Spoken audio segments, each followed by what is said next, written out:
السلام عليكم ورحمة الله وبركاته.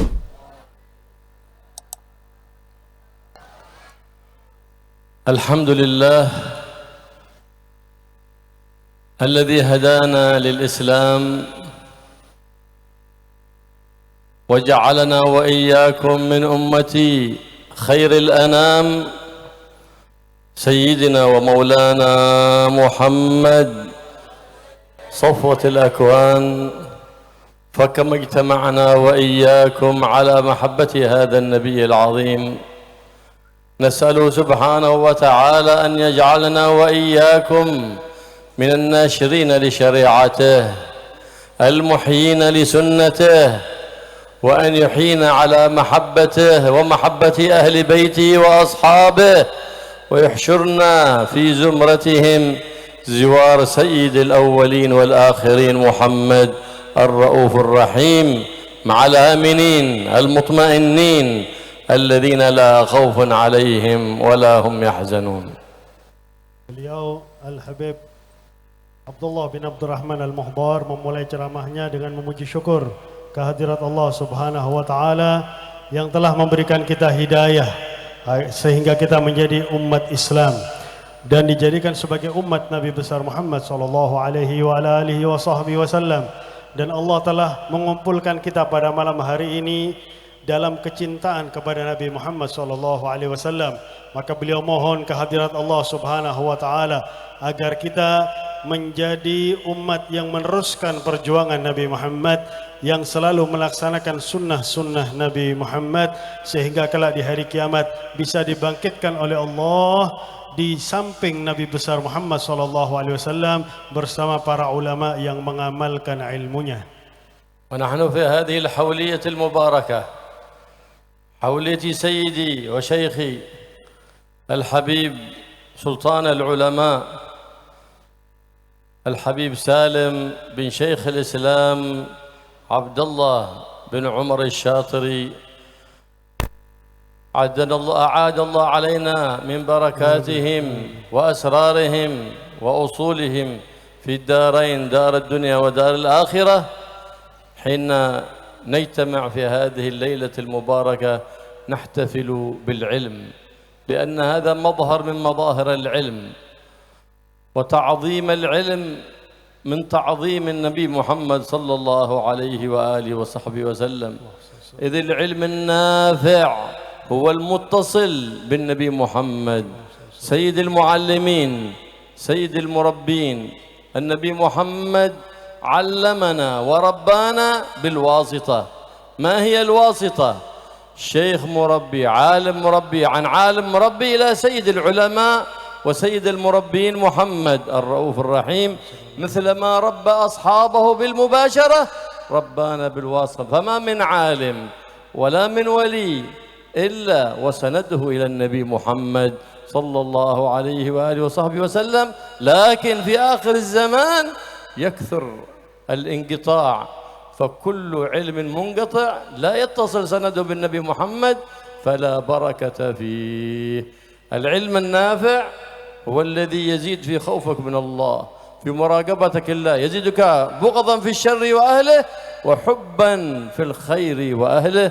فالله يجعل قلوبنا وقلوبكم ممتلئة بالعلوم النافعة، ويجعل ألسنتنا ذاكرة وقلوبنا خاشعة وألسنتنا ناطقة بالحكمة بجاه النبي محمد صلى الله عليه وآله وسلم. Beliau mengatakan bahwasanya segala puji syukur kehadirat Allah yang telah menghadirkan kita pada malam hari ini di haul Sultanul Ulama, rajanya para ulama, Al-Habib Salim Ibn Syekhul Islam. Ayah beliau dijuluki Syekhul Islam Al-Habib Abdullah bin Umar Asy-Syatiri. Semoga Allah menyampaikan kepada kita barakah mereka berdua dan para datuk mereka berdua di dunia sampai akhirat. Dan beliau mengatakan haul pada malam hari ini adalah termasuk penampakan ilmu, karena haul ini mengagungkan ilmunya Allah Subhanahu wa taala. Dan sejatinya kalau kita mengagungkan ilmunya Allah, berarti kita mengagungkan Nabi besar Muhammad sallallahu alaihi wa alihi wasallam. Karena ilmu yang bermanfaat pasti bersambung kepada Nabi besar Muhammad sallallahu alaihi wa alihi wasallam. Sebagaimana Rasulullah langsung mendidik para sahabat-sahabatnya, maka Rasulullah secara tidak langsung mendidik kita lewat para guru kita yang bersambung keilmuannya kepada Nabi besar Muhammad sallallahu alaihi wa alihi wasallam. Sekarang ini bisa kita lihat adanya ilmu yang terputus silsilah keilmuannya dari Nabi Muhammad SAW, sehingga ilmu yang mereka sampaikan tidak membuat orang takut kepada Allah Subhanahu wa taala.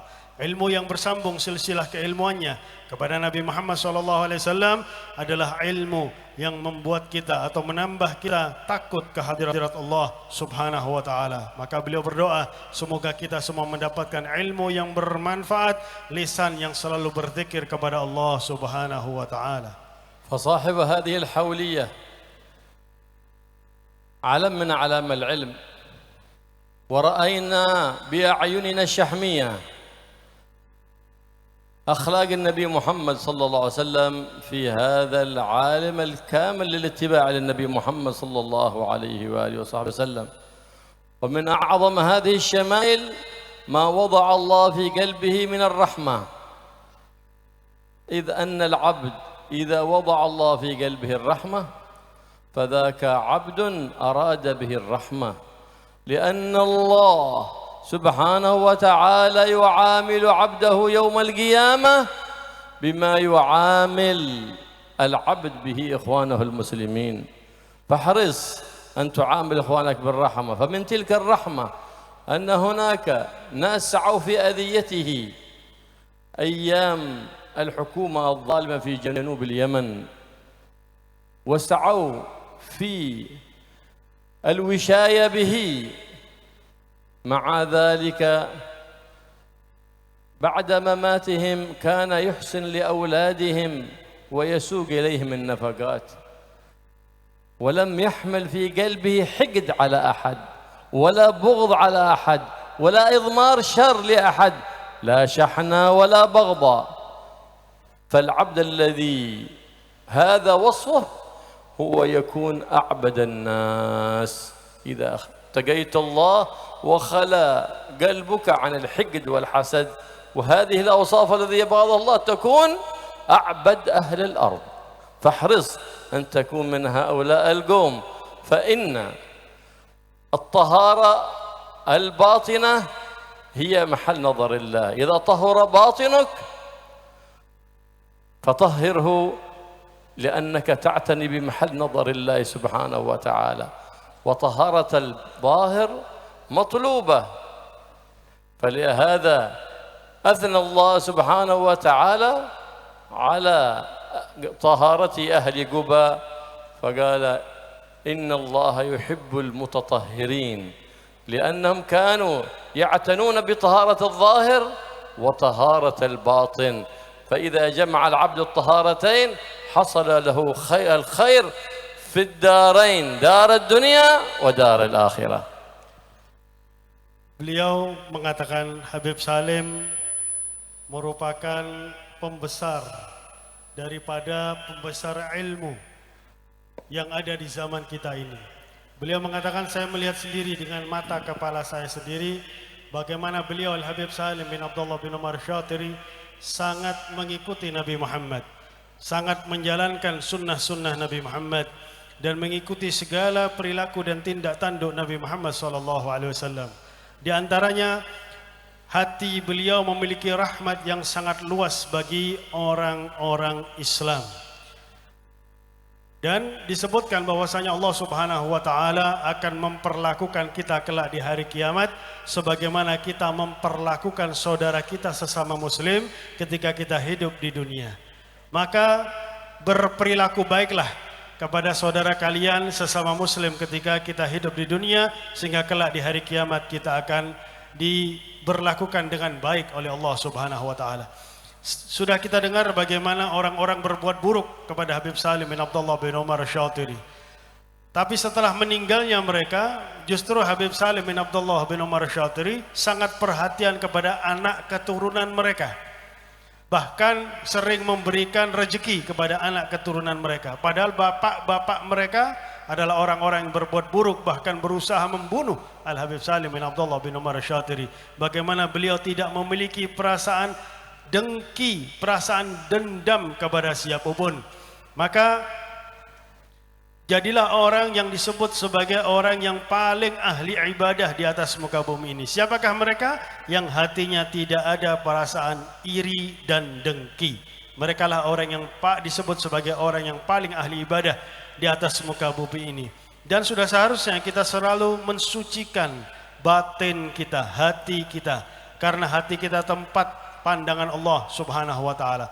Kebanyakan manusia hanya memperhatikan bagian zahirnya saja, bagian tubuhnya saja dibersihkan supaya dipandang enak oleh manusia yang lain. Maka bagaimana dengan hati kita, yang mana hati kita tempat pandangan Allah Subhanahu wa ta'ala. Dan disebutkan bahwasanya Ahlu Quba dipuji oleh Allah Subhanahu wa ta'ala dalam suatu ayat, sesungguhnya Allah cinta kepada hamba yang selalu mensucikan diri, karena mereka mensucikan diri secara zahir dan secara batin. وقد ورد عنه صلى الله عليه وآله وسلم أنه قال: من أراد السلامة فليطلبها في سلامة غيره منه. إذا سلم الناس منك قيض الله لك أسباب السلامة. فلهذا حاولوا قتل هذا الحبيب عدة مرات، عدة محاولات، لكن سلمه الله، لأن حياته كلها خدمة للدين في التعلم والتعليم والسعي في نفع المسلمين.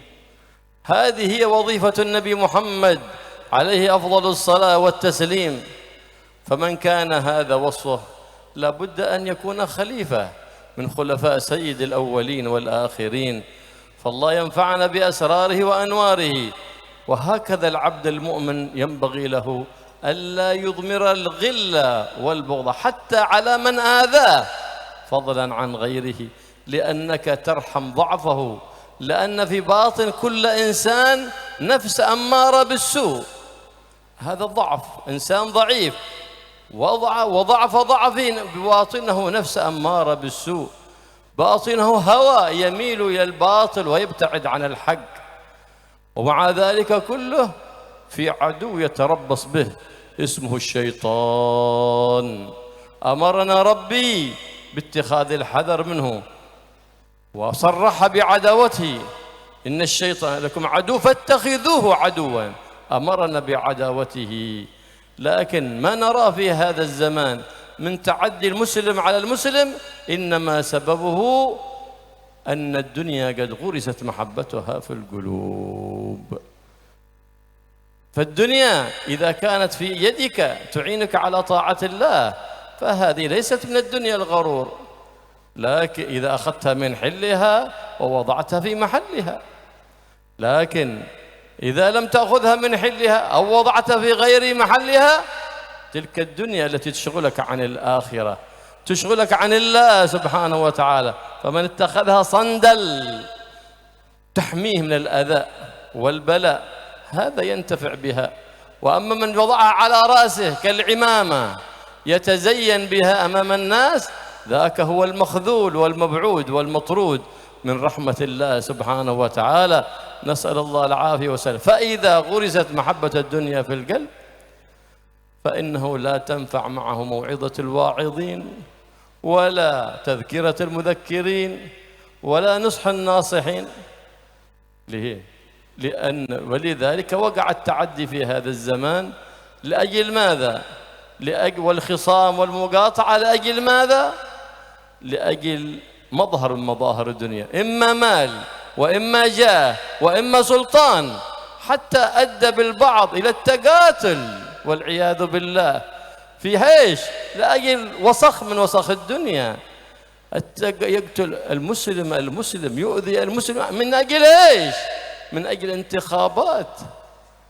السفلة الذي يبيع دينه بدنياه، وأخص منه سفلة السفلة الذي يبيع دينه بدنيا غيره والعياذ بالله. Dan beliau menyampaikan hadis Nabi Muhammad sallallahu alaihi wasallam yang mana beliau bersabda, barang siapa yang menginginkan keselamatan di atas muka bumi, maka carilah keselamatan orang lain dari dirinya. Yaitu jangan sampai kita membahayakan orang lain. Orang lain harus selamat dari perbuatan kita, perkataan kita, maka kita akan diselamatkan oleh Allah Subhanahu wa taala dari perbuatan buruk orang yang lain. Sebagaimana kita dengarkan bagaimana Al-Habib Salim bin Abdullah bin Umar Syatiri berusaha dibunuh beberapa kali.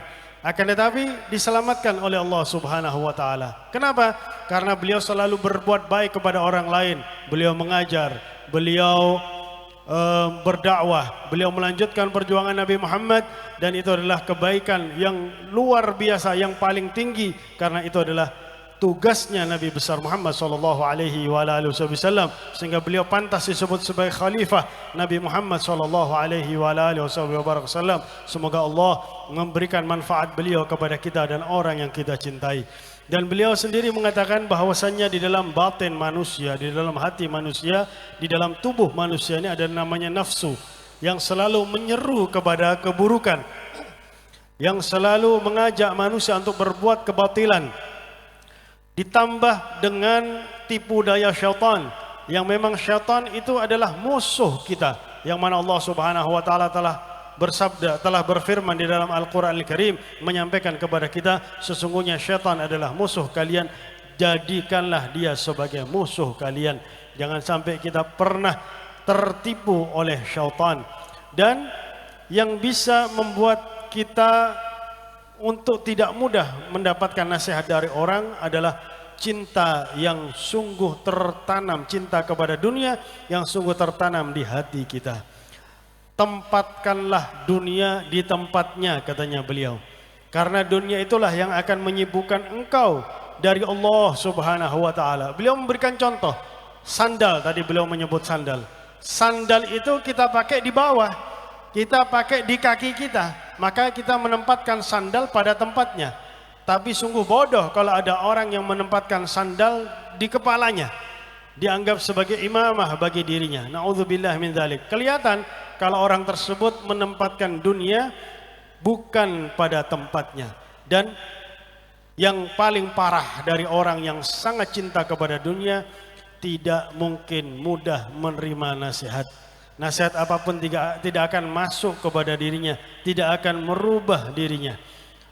Dan cinta kepada dunia itu bisa berupa banyak, seperti harta, seperti kedudukan, dan bahkan pangkat, katanya beliau. Sehingga katanya beliau, kita sendiri melihat, ini kelihatannya beliau nyindir apa yang terjadi di Sampang. Ada yang saling bunuh gara-gara pemilihan, katanya beliau. Apa yang didapatkan dari pembunuhan tersebut? Membunuh sesama muslim, itu dosanya sangat besar di sisi Allah Subhanahu wa taala. وقد روي صاحب هذه الحولية عدة مرات على صورة النبي محمد صلى الله عليه وآله وصحبه وسلم. وقد أخبرني سيد من الخيار من آل الشيخ أبي بكر بن سالم من أهل العينات، قال رأيت كأنني دخلت إلى تريم، فلما دخلت إلى تريم وعند باب الرباط يقولون لي النبي محمد صلى الله عليه وسلم داخل في الرباط، فدخلت الرباط فإذا المتصدر الحبيب سالم بن عبد الله الشاطري، ففرحت بهذه الرؤية، وبشر الحبيب سالم بهذه الرؤية، أن الرجل أراد قال دخلت الرباط لأجل رؤية النبي محمد صلى الله عليه وسلم، فإذا هو الحبيب سالم على صورة الحبيب الأعظم صلى الله عليه وآله وسلم. فماذا قال؟ ففرح بالرؤيا وقال قد تعددت الرؤيا في هذا، كثير من أخبرني بهذه الرؤيا وأنهم رأوا الفقير على صورة الحبيب محمد صلى الله عليه وآله وصحبه وسلم. ولا يكون ذلك إلا لوارث خلافة عن النبي محمد صلى الله عليه وسلم. ونحن وإياكم في هذه الليلة ما اجتمعنا إلا لنستمد البركات من سيد السادات محمد ومن خلفائه الذين اقتدوا به وطرحوا القدم على القدم في حياتهم كلها حتى انتقلوا إلى الرفيق الأعلى. Dan betapa banyak orang yang bermimpi Nabi Muhammad sallallahu alaihi wasallam dalam wujud Al-Habib Salim bin Abdullah bin Umar Asy-Syatiri. Beliau tadi mengatakan bahwasanya ada seorang sayyid dari Ainat, yang mana sayyid ini mengatakan, saya ini mimpi masuk ke Tarim, kemudian berada di depan pintu masuk Rubat Tarim. Kemudian mereka mengatakan bahwasanya di dalam Rubat ada Rasulullah sallallahu alaihi wasallam. Maka aku masuk ke Rubat Tarim ingin memandang wajah Nabi Muhammad sallallahu alaihi wasallam, ternyata dalam wujud Al-Habib Salim bin Abdullah bin Umar Asy-Syatiri. Maka beberapa hari kemudian orang tersebut mendatangi Rubat Tarim, kemudian memberi kabar gembira tersebut kepada Habib Salim bin Abdullah bin Umar Asy-Syatiri. Beliau gembira dan beliau mengatakan, betapa banyak orang yang menyampaikan kepada aku sepertimu, yang mana mereka itu melihat Nabi Muhammad SAW dalam wujudku, katanya Habib Salim bin Abdullah bin Umar Asy-Syatiri. Ini tidak mungkin bisa terjadi kecuali karena beliau Al-Habib Salim bin Abdullah bin Umar Asy-Syatiri adalah pewaris Nabi Muhammad SAW yang melanjutkan perjuangan khalifahnya Nabi Muhammad SAW. Maka kita bersyukur kepada Allah, kita dikumpulkan oleh Allah di tempat yang penuh barokah ini untuk mendapatkan barokahnya Nabi Muhammad SAW dan juga barokahnya para penerus Nabi Muhammad seperti Al-Habib Salim bin Abdullah bin Umar Asy-Syatiri. هذه هي المناقب أن يستقيم المؤمن على أخلاق النبي محمد في حياته حتى الممات. هذه هي المناقب وهذه هي الكرامات، الاستقامة على سيرة سيد السادات. ليس الكرامة مجرد مشي على الماء أو طيران في الهواء، لا، هذه الكرامة فالله سبحانه وتعالى تسأله ما طلب منك. ماذا طلب منك؟ طلب منك الاستقامة في قوله تعالى اهدنا الصراط المستقيم، فاسأله الاستقامة على الصراط المستقيم، والصراط المستقيم هو حبيب الله محمد صلى الله عليه وسلم. أن تستقيم على شرع النبي محمد، على أدب النبي محمد، على خلق النبي محمد، هذه هي الاستقامة، وهذه هي أعظم كرامة، بل هي عين الكرامة. Dan beliau mengatakan inilah yang disebut sebagai manaqib atau biografi atau kebaikan-kebaikan orang yang sudah meninggal dunia, yaitu seorang muslim, seorang yang beriman istiqamah mengikuti jejak Nabi besar Muhammad sallallahu alaihi wasallam. Ini yang disebut sebagai keramat, bisa mengikuti jejak Nabi Muhammad, mengikuti Nabi Muhammad secara keseluruhan. Bukan yang disebut karomat itu orang bisa berjalan di atas air atau orang bisa terbang di udara. Bahkan Allah Subhanahu wa taala memerintahkan kita untuk meminta istiqamah. Di dalam surat Al-Fatihah kita selalu minta ihdinas siratal mustaqim, berikanlah kami hidayah, jalan yang lurus. Jalan yang lurus sesungguhnya adalah Nabi besar Muhammad sallallahu alaihi wasallam, yaitu kita istiqamah di dalam syariatnya Nabi Muhammad, istiqamah di dalam mengikuti adabnya Nabi Muhammad, istiqamah di dalam mengikuti akhlak-akhlaknya Nabi Muhammad, dan itu adalah karomah yang sesungguhnya. فكان صلى الله عليه وسلم كان على أكمل الأوصاف.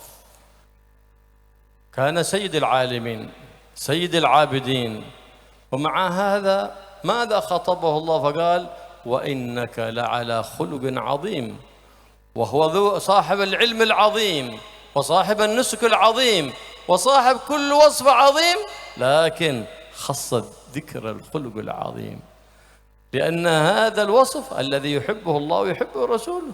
فلهذا يقول صلى الله عليه وسلم أقربكم مني مجلسا يوم القيامة أحاسنكم أخلاقا. وكيف تكون على حسن الخلق؟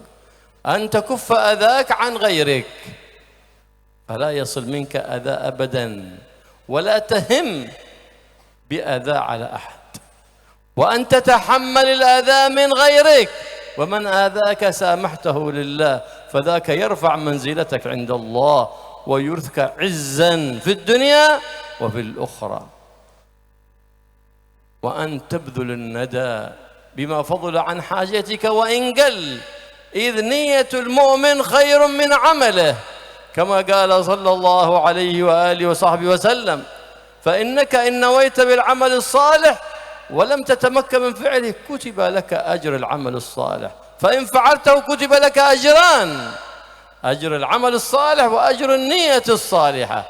فلهذا مر أحد من بني إسرائيل في وقت مجاعة على كثير من الرمل، فقال في خاطره همزة نية صادقة بينه وبين الله، لو كان هذا الرمل دقيقا لتصدقت به في سبيل الله سبحانه وتعالى. فأوحى الله إلى نبي ذلك الزمان أن قل لفلان أن الله قد قبل صدقتك. فجاء ذلك النبي إلى ذلك الرجل فقال له إن الله قد قبل صدقتك. قال ما عندي ما أغذي به أولادي، فكيف لي أن أتصدق؟ فقال لا بد أنك وأضمرت شيء. قال نعم، مررت على ذاك الكثير من الرمل فقلت في نفسي ولم تتلفظ لساني، قلت في قلبي بصدق مع الله لو كان ذلك دقيقا لا تصدق في سبيل الله. فقال له النبي قد اطلع الله على صدق نيتك فأعطاك الله ثواب هذا الرمل كله صدقة في سبيل الله سبحانه وتعالى.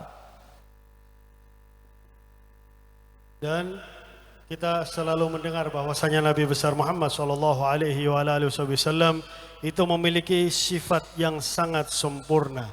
Beliau adalah orang yang paling banyak amalnya. Beliau adalah orang yang paling banyak ibadahnya.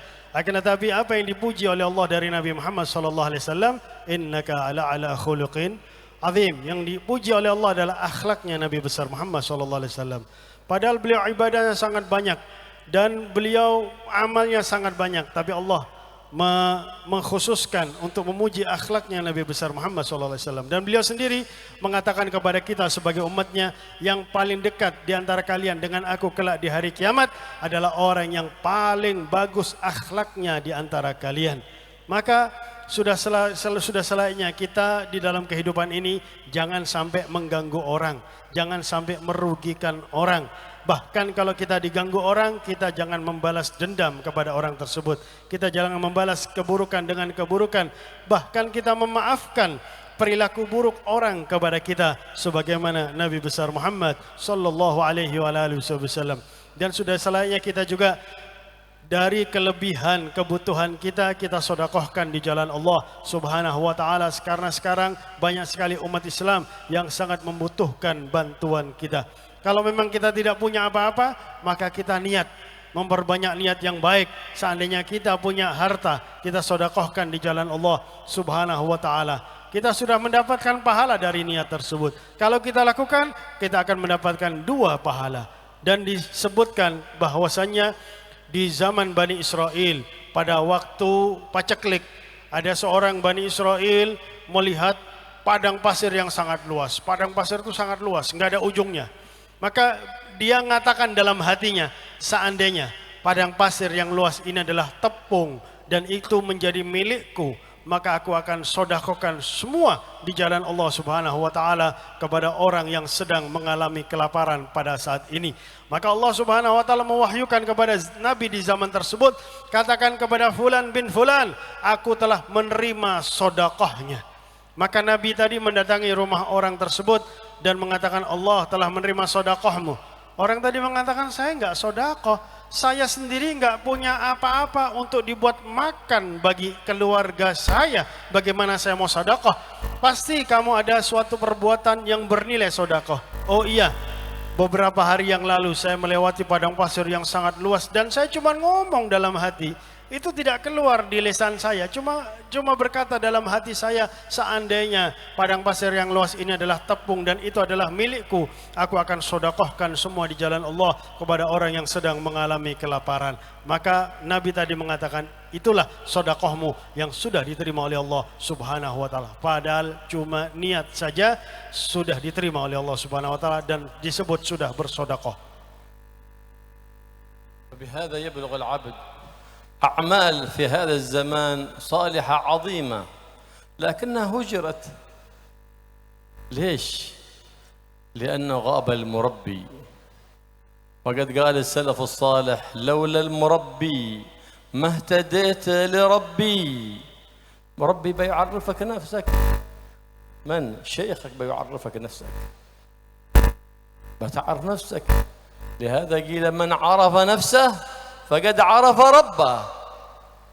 عرفت نفسك بالضعف وتعرف ربك بالقوة، عكس وصفك. عرفت نفسك بالذلة، عرفت ربك بالعزة. عرفت نفسك بالفقر، عرفت ربك بالغنى. وهكذا إذا عرفت نفسك بكل وصف ذميم عرفت مولاك بكل وصف كريم. هنا تكمل المعرفة بالله. ليست لفظة معرفة بالله أو عارف بالله سهلة تقال لكل أحد، لا، إلا من توطنت نفسه على الأخلاق الكريمة، انتقلت من نفس أمارة ونفس لوامة إلى نفس مطمئنة، فاطمأنت بالله وبوعد الله وبما جاء به حبيب الله محمد. فلا تبالي بمن ثنى ولا بمن شنى. كان سيدنا علي زين العابدين يمر في الطريق فتعرض له رجل فسبه وشتمه ولم يرد عليه. هذه تربية أهل البيت النبي محمد. تربية أهل بيت النبي محمد لا يتبعون السيئة السيئة، بل يقابلون السيئة بالحسنة. فإذا الذي بينك وبينه عداوة كأنه ولي حميم. تتحول العداوات إلى صداقات، سبحان الله. ولو قابلته بالشر الذي قابلك به لازدادت النار اشتعالا. فعامل الناس بما أنت أهله وعاملهم بالخير وافعل الخير. إن لم يكن هم أهله فأنت أهل له، ولا تعاملهم بما هم أهله. فإنك لو كررت الكلمة الشتم التي شتمك بها فهذا نقص عليك قبل أن يكون نقص على المشتوم. وإن نطقت بالكلمة الطيبة في حق أحد فهذا كمال لك وطيب في نفسك قبل أن يكون كمال في غيرك. فاحرص على هذه الأخلاق فإن بها تبلغ عند الخلاق المقام العالي. قال صلى الله عليه وسلم: يبلغ العبد بحسن خلقه مقام الصائم القائم. Kemudian beliau mengatakan betapa banyak balasan Allah bagi orang yang beramal soleh. Akan tetapi kita lihat bagaimana sekarang orang itu sangat jarang sekali melakukan amal yang soleh. Kenapa? Karena orang itu tidak memiliki murabbi, tidak memiliki guru yang mendidik dia, guru yang mengajarkan kepada dia, guru yang membimbing dia. Karena disebutkan oleh para ulama, kalau bukan karena guru yang membimbing aku tidak mengetahui bagaimana caranya ibadah kepada Allah Subhanahu wa taala, bagaimana beramal yang baik. Dan guru tersebut akan mengajarkan kepada kita agar kita tahu siapa diri kita. Sehingga kalau kita tahu siapa diri kita, berarti kita sudah ma'rifah kepada Allah Subhanahu wa taala. Barang siapa yang tahu kepada dirinya, maka dia tahu Allah Subhanahu wa taala. Yang dimaksud, barang siapa yang tahu hinanya dirinya, maka dia akan tahu mulianya Allah Subhanahu wa taala. Barang siapa yang tahu lemahnya dirinya, maka dia akan tahu betapa mulianya, betapa kuatnya Allah Subhanahu wa taala. Barang siapa yang tahu betapa miskinnya dia, betapa butuhnya dia kepada Allah, maka dia akan tahu bahwasanya Allah yang maha kaya.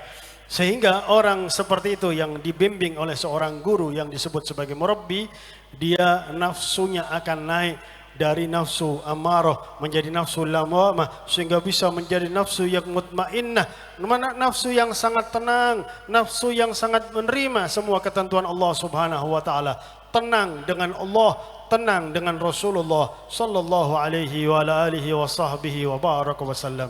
Dan dia tidak akan terpengaruh dengan keburukan orang lain.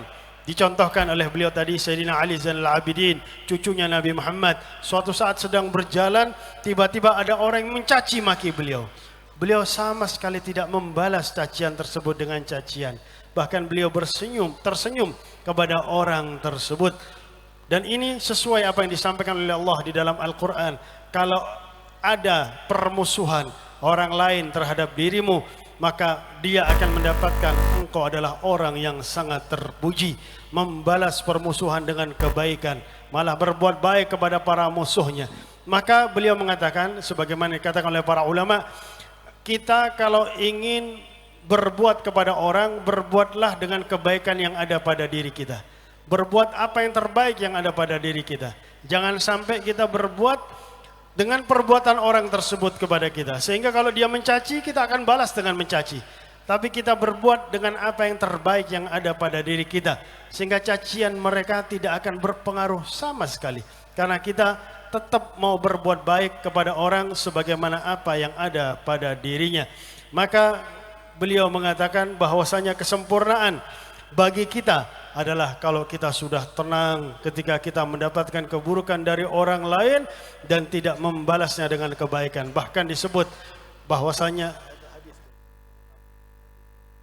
disebutkan dalam hadis Nabi Muhammad SAW, ada seorang yang mencapai tingkatan ahli puasa, tingkatan ahli solat hanya dengan berakhlak yang baik, dengan berperilaku yang baik, maka derajatnya diangkat setinggi-tingginya oleh Allah Subhanahu wa taala, disamakan dengan orang yang ahli ibadah, yang disamakan oleh Allah dengan ahli puasa. فلما كان الليل ذهب سيدنا علي زين العابدين إلى ذلك الذي سبه وشتمه وطرق بابه، ففتح له الباب فسلم عليه: السلام عليكم ورحمة الله وبركاته. فرد عليه السلام فقال له: يا أخي، إن كان ما قلته في حق فالله يغفر لي، وإن كان ما قلته في باطل فالله يغفر لك، والسلام عليكم ورحمة الله وبركاته. وذهب إلى طريقه، ذهب إلى طريق فأسرع خلفه يجري، وقبل رأسه ويده وقدمه وهو يقول: أشهد أنك ابن رسول الله، أشهد أنك ابن رسول الله، وهو يبكي. هذا صار من خدامه ومن مريديه. تحولت العداوة والبغضاء إلى محبة وصداقة، سبحان الله. هكذا هم أهل الرحمة. فلهذا من بهر من بعث إليهم النبي محمد بعثه الله إلى قوم قلوبهم أغلظ من الحجر. لينها بماذا؟ بالخلق العظيم، صاحب الخلق العظيم محمد. صلوا على النبي محمد، اللهم صل وسلم عليه وعلى آله. انبهروا بهذا الخلق العظيم، فمن نظر إليه بديهة هابة بالخلق العظيم ملك الدنيا وملك الآخرة. بالخلق العظيم ما دخل في العلم خلق إلا وزان العلم، وإذا خرج عن العلم الخلق الحسن فذاك علم لا بركة فيه، ومال لا بركة فيه إذا خلا عن الخلق الحسن، وإمارة لا بركة فيها إذا خلت عن الخلق الحسن. هكذا كان صاحب الخلق الحسن. عندما جذب رداءه أحد حتى جرحه في عنقه فقال: يا محمد، أعطني من مال الله، ليس من مالك ولا مال أبيك. فالتفت إليه النبي محمد صلى الله عليه وسلم: إيش يقول له؟ فقال: عليك القصاص، لقد جرحتني. فقال: أعطني ولا قصاص علي. العجيب، لأن قال ذلك الأحرافي: لأنني علمت أنك لا تكافئ بالسيئة السيئة، بل تكافئ بالسيئة، تكافئ السيئة بالحسنة. فضحك النبي محمد صلى الله عليه وسلم لحسن منظره ولحسن مسمعه ولحسن كلامه ولحسن ظنه في النبي صلى الله عليه وآله وصحبه وسلم، فأمر بلال أن يعطيه حمل بعيرين طعاما وكساء. هذا هو صاحب الخلق العظيم، يعفو ويسامح، وإذا أضيع حق الله لم يقم أحد لغضبه. ما يداري إذا هناك أحد يترك محارم، يترك واجب، ما يداري، لا يغضب لله سبحانه وتعالى، كما قال سيدنا الشيخ عبد القادر الجيلاني قدس الله روحه: إذا أحببت أحدا فلا تحبه لهوى نفسك، لكن انظره إن هو للأوامر مؤتمر وللنواهي منتهي فأحبه، فحينئذ تحبه لله. ولا تبغض أحد لهوى نفسك، لكن انظره إن هو منتهك للنواهي، مرتكب للمحرمات، تارك للواجبات، فابغضه، فحينئذ تبغضه لله لا لهوى نفسك. هكذا ينبغي، تحب في الله وتبغض في الله. نعم. فإذا الرحمة بالناس لأن يوم القيامة كل موقوف بين يدي الله، كل واحد منا يفكر: هل عندي جواب لكل سؤال سأسأل عليه؟ كل واحد يسأل. العبد الذي يعامل إخوانه المسلمين بالرحمة، بالستر، يستر على عوراتهم، يوم القيامة إذا أراد الله أن يسأله يسدل الستور الأكناف، فلا يطلع على استجوابه ولا على سؤاله أحد من الخالق، لا نبي مرسل ولا ملك مقرب. يذكره: أنت في يوم كذا في ساعة كذا وقعت وارتكبت حرام كذا، تركت واجب كذا، يقرره بذلك، ثم يقول له: ذنوب سترتها عليك في الدنيا واليوم أغفرها لك. ليه؟ لأنه يعامل إخوانه المسلمين بالعفو والمسامحة والرحمة، فعامله الله بذلك الوصف.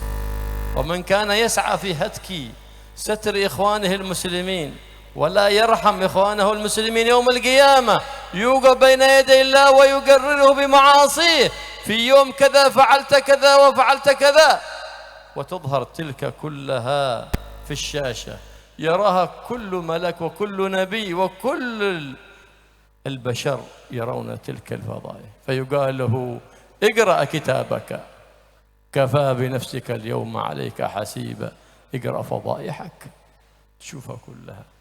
فمن الآن وطن نفسك بأن ترحم إخوانك، فمن لا يرحم لا يرحم، لا يرحم في الدنيا ولا في الآخرة. ارحموا من في الأرض يرحمكم من في السماء. كان سيدنا إبراهيم يمشي في الشمس، فجاء أحد من الظلمة أو من العسكر فضايقه ولطمه وأسقطه أرضا، فقيل له: هيه هذا زاهد زمانه، هذا عالم زمانه، ماذا من هذا إبراهيم بن أدهم؟ فجاء يرفعه من الأرض: مهن ما العفو، سامحني. قالوا: سامحتك من قبل أن أقع على الأرض. كيف؟ قال: لأني علمت أني أثاب على هذه اللطمة التي لطمتني بها، فكرهت أن يكون نصيبك مني الإثم فعفوت عنك قبل أن أصل إلى الأرض. هذه أخلاقهم، هذه سيرتهم. من أين جابوها؟ من أخلاق النبي محمد. وما من خلق في البرية محمود إلا وهو متلقن عن زين الوجود محمد صلى الله عليه وسلم. صلوا على النبي محمد.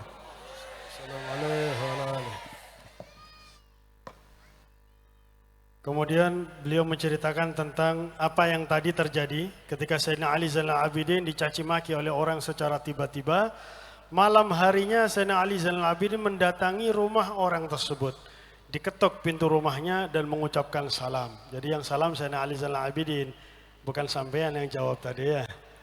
Dijawab sama yang punya rumah, dibuka pintunya, melihat Sayyidina Ali Zainal Abidin kaget. Ya Allah, ini orang saya caci maki tadi. Sayyidina Ali Zainal Abidin mengatakan, wahai saudaraku, kalau memang yang engkau katakan tadi, yaitu cacian itu benar adanya, maka aku mohon kepada Allah agar Allah mengampuni dosaku. Akan tetapi kalau yang engkau katakan kepada aku tadi pagi itu tidak benar, maka semoga Allah mengampuni engkau. Subhanallah, dengan senyum Sayyidina Ali Zainal Abidin mengatakan hal tersebut, kemudian beliau mengucapkan salam dan dijawab lagi, bukan sampean yang jawab ya. Kemudian Sayyidina Ali Zainal Abidin jalan, dikejar oleh orang tadi, melihat akhlaknya, lumer hatinya orang tersebut, kemudian meminta maaf kepada Sayyidina Ali Zainal Abidin, dicium dahinya, dicium tangannya, dicium kakinya Sayyidina Ali Zainal Abidin sambil mengatakan, demi Allah saya bersaksi engkau betul-betul cucunya Nabi besar Muhammad sallallahu alaihi wa ala alihi wa sahbihi wasallam. Inilah seorang guru pembimbing atau murabbi yang merubah permusuhan menjadi cinta. Orang yang bermusuhan bisa menjadi cinta kepada orang yang lain berkat bimbingan seorang murabbi. Dan Rasulullah itu diutus oleh Allah Subhanahu wa taala kepada kaum yang sangat parah perilakunya, sangat buruk perilakunya.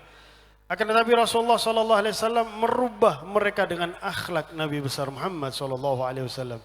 Sehingga kita lihat bagaimana betapa para sahabat yang dulunya benci bahkan ingin membunuh Nabi berubah menjadi cinta kepada Nabi Muhammad sallallahu alaihi wasallam berkat akhlaknya Nabi Muhammad. Dan orang yang melihat Nabi Muhammad secara langsung akan tunduk hormat kepada Nabi Muhammad karena wibawanya Nabi Muhammad SAW. Orang yang memiliki akhlak yang baik, merekalah yang sebenarnya raja di bumi dan raja kelak di akhirat Allah Subhanahu wa taala. Akhlak yang baik itulah yang akan menghiasi ilmu. Ilmu kalau dihiasi dengan akhlak yang baik, maka ilmu tersebut menjadi mulia. Dan harta kalau dihiasi dengan akhlak yang baik akan menjadi mulia. Maka kalau sesuatu tidak dihiasi dengan akhlak yang baik, meskipun itu ilmu, maka ilmunya tidak akan barokah, hartanya tidak akan barokah, pangkatnya tidak akan barokah, segala hal dunia yang dia miliki tidak akan barokah kalau tidak dihiasi dengan ilmu. Suatu saat ada seorang Badui datang kepada Nabi Muhammad SAW sambil menarik surbanya Nabi Muhammad SAW, membuat leher beliau itu sakit. Sambil mengatakan, berikan kepada aku hartanya Allah, bukan hartamu, bukan hartanya umat Islam. Maka Nabi Muhammad tanya, apa hartanya Allah yang harus saya berikan kepada engkau? Engkau berbuat seperti ini harus dibalas, katanya Nabi Muhammad SAW. Orang tadi masih dengan marah mengatakan, nggak ada yang namanya kisos, nggak ada yang namanya balasan. Nabi Muhammad mengatakan, kenapa engkau berkata seperti itu? Karena aku tahu betul sifatmu. Engkau memaafkan orang yang berbuat buruk kepada engkau. Maka Nabi Muhammad SAW senyum dan memerintahkan kepada Sayyidina Bilal, Bilal, penuhilah 2 onta dengan makanan dan baju. Malah diberi makanan dan baju 2 onta. Padahal 1 onta itu bisa ngangkat 1 ton. Diberi makanan 1 ton, diberi baju 1 ton oleh Nabi Muhammad. Orang yang berbuat buruk kepada Nabi besar Muhammad SAW, maka orang yang berbuat buruk kepada diri beliau, beliau maafkan. Akan tetapi kalau ada orang yang berbuat buruk di jalan Allah, maka tidak ada seorang pun yang berani untuk menghentikan kemarahan Nabi besar Muhammad sallallahu alaihi wasallam. Kalau ada orang yang bermaksiat, ada orang yang menghina agama Allah, maka tidak ada yang berani menghentikan kemarahan Nabi Muhammad. Syekh Abdul Qadir Al-Jailani, semoga Allah mensucikan rohnya, beliau mengatakan, kalau kita cinta kepada orang, jangan kita cinta karena nilai dari nafsu kita. Oh ini baik dan lain sebagainya. Lihat bagaimana dia melaksanakan perintah Allah. Kalau dia melaksanakan perintah Allah, menjauhi larangan Allah Subhanahu wa taala, cintailah dia. Kalau dia tidak melaksanakan perintah Allah dan dia melanggar larangan Allah Subhanahu wa taala, maka bencilah dia. Beliau mengingatkan kepada kita masing-masing, kita ini kelak akan ditanya oleh Allah. Masing-masing kita akan ditanya oleh Allah. Setiap pertanyaan, setiap perbuatan yang kita lakukan akan ditanyakan oleh Allah. maka bagaimana kita akan menjawab pertanyaan dari Allah Subhanahu wa taala? Akan tetapi ada satu keistimewaan. Orang yang sayang kepada orang yang lain, yang selalu berbuat baik kepada orang yang lain, ketika dia ditanya oleh Allah, dia ditanya secara khusus oleh Allah Subhanahu wa taala. Tidak dilihat oleh hamba Allah yang lain. Hanya dia dengan Allah Subhanahu wa taala. Kemudian diingatkan oleh Allah, wahai fulan bin fulan, suatu saat engkau bermaksiat kepada aku. Pada waktu di dunia, aku biarkan engkau, dan sekarang aku ampuni engkau dari kemaksiatan. Akan tetapi, orang yang selalu berbuat buruk kepada orang yang lain, na'udzubillah, maka kelak di hari kiamat, di pengadilan Allah, dia akan ditanya oleh Allah di hadapan semua makhluknya Allah Subhanahu wa taala. Sehingga dia akan merasa malu karena perbuatan buruknya diketahui oleh semua makhluk. Bahkan Allah Subhanahu wa taala mengatakan, bacalah kitabmu, yaitu bacalah perbuatan-perbuatanmu yang membuat engkau sangat buruk di hari kiamat ini. Na'udzubillahi min dzalik. Maka sudah seharusnya kita merahmati diri kita sendiri, menyayangi diri kita sendiri. Dengan apa? Kita menyayangi hamba Allah yang lain. Karena orang yang tidak menyayangi tidak akan disayangi dari dunia sampai akhirat, dan tidak disayangi oleh Allah, akibatnya sangat buruk kelak di hari kiamat. Beliau menceritakan suatu saat Sayyidina Ibrahim bin Adham berjalan di siang bolong. Tiba-tiba ada orang yang badannya bagus, kemungkinan ini adalah tentara, tentara pemerintah pada saat itu. Dia jalan dengan sombongnya, nyenggol Sayyidina Ibrahim bin Adham sampai terjatuh. Sehingga tadi beliau mengatakan, hei, ya, banyak yang kaget tadi. Karena mungkin beliau ngelihat ada yang ngantuk mungkin ya. Hei, yang kamu senggol sampai jatuh ini orang yang paling terkenal di zaman kita, orang yang paling baik, Ibrahim bin Adham. Oh, orang tadi langsung minta maaf kepada Sayyidina Ibrahim bin Adham. Apa yang dikatakan oleh Sayyidina Ibrahim bin Adham? Aku sudah memaafkan dirimu sebelum tubuhku ini menyentuh tanah. Sebelum jatuh ke tanah sudah dimaafkan oleh Sayyidina Ibrahim bin Adham. Kenapa aku memaafkan engkau? Karena aku memaafkan engkau, aku tahu aku mendapatkan pahala dari Allah Subhanahu wa taala. Maka aku maafkan engkau. Orang tersebut pun sangat kagum dengan akhlaknya dan perbuatan baik Sayyidina Ibrahim bin Adham. الله يبارك في هذه الحولية. آمين. يجعلها حولية مباركة. آمين. يعود خيرها وأثرها ونورها علينا وعليكم وعلى أهلينا وعلى أهل إندونيسيا عامة وعلى أهل الوجود عامة يا رب العالمين. يرفع الفتن عن هذه البلاد إندونيسيا وعن سائر بلاد الإسلام والمسلمين يا رب العالمين. يحفظنا وإياكم في السر وفي الجهر من جميع البلايا، ويجعلنا في الحصين من جميع الأذايا، في الحرز المكين من الذنوب والخطايا. يغفر لنا لكم الذنوب الماضيات ويبدل سيئاتنا إلى حسنات، ويجعلنا وإياكم من أبر الأبناء بالآباء والأمهات بجاه النبي محمد سيد السادات، وطيل أعمار في طاعة الله وطاعة النبي محمد صلى الله عليه وسلم، ويجعل آخر كلامنا بعد انقضاء أجالنا بعد طول عمر في خير ولطف وعافية قول لا إله إلا الله. لا إله إلا الله. لا إله إلا الله. لا إله إلا الله. لا إله إلا الله. لا إله إلا الله. محمد رسول الله. محمد رسول الله صلى الله عليه وآله وسلم. كلمة حق عليها نحيا وعليها نموت وعليها ما شاء الله تعالى من الآمنين. يا رحمن يا رحيم اللهم ثبت لا إله إلا الله في قلوبنا واغفر بها ذنوبنا واستر بها عيوبنا واصل بها قلوبنا وقلبنا يا رب العالمين. واجعل اجتماعا مرحوما وتفرقنا من بعد تفرقا معصوما، ولا تجعل فينا ومنا شقيا ولا مأزورا ولا ماثوما برحمتك يا أرحم الراحمين.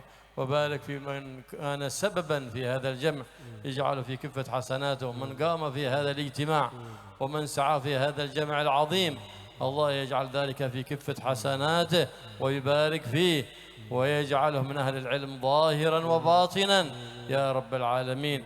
يوفقنا وإياكم لكل خير ويجنبنا وإياكم كل شر وبوس وضير، ويجعلنا وإياكم في الأخيار ومع الأخيار بجاه النبي المختار. يا عزيز يا غفار يا كريم يا ستار يا حليم يا جبار، استجب دعانا ولا تخيب رجانا، إنك على كل شيء قدير وبالإجابة جدير. وصلى الله تعالى على سيدنا محمد النبي الأمي وآله وصحبه وسلم، والحمد لله رب العالمين.